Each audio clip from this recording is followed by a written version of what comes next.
Welcome to this special presentation of the National Day of Awareness for Missing and Murdered Indigenous Women, Girls, and Two-Spirit People.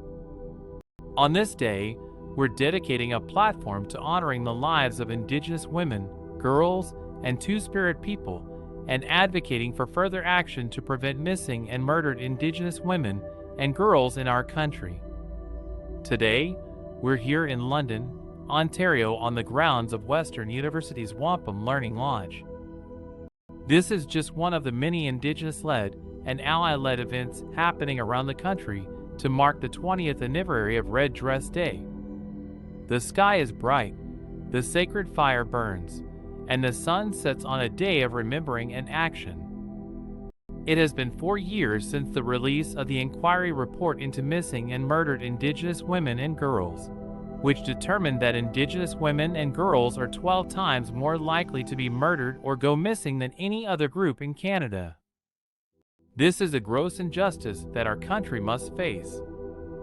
Prime Minister Justin Trudeau accepted the findings of the inquiry and declared the crisis as a genocide.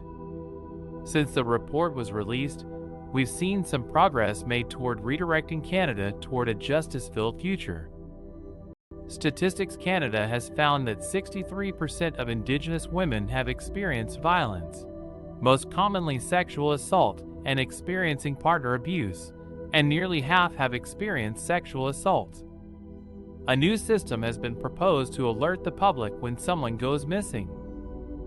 At the Wampum Learning Lodge, multiple elders and other Indigenous people spoke about this crisis that has harmed Indigenous communities for decades. Hanging above them were dozens of red dresses, each symbolizing the lives of those we've lost. At City Hall, 2 red dresses were hung in the front windows along with a poster seeking information about the killing of Sonia Sywink. She was killed in 1994 in London and was last seen alive along Dundas Street. Her body was found 4 days later at Southwold Earthworks National Historic Site in Elgin County. The House of Commons unanimously backed a motion Tuesday declaring the deaths and disappearances of Indigenous women and girls a Canada-wide emergency and calling for funding a new system to alert the public when someone goes missing. Tiffany Zub, a mental health counselor with the Southwest Ontario Aboriginal Health Access Centre, says that although there has been great progress in the last decade, especially after the discovery of over 200 bodies of children at the site of a formal residential school site, there's still lots of work to be done. We need full justice and action to prevent any more missing and murdered Indigenous women, girls, and Two-Spirit people. Today, and every day, we stand united in honor of all of our Indigenous sisters, aunties, mothers, and grandmothers who have gone and continue to go missing or are murdered.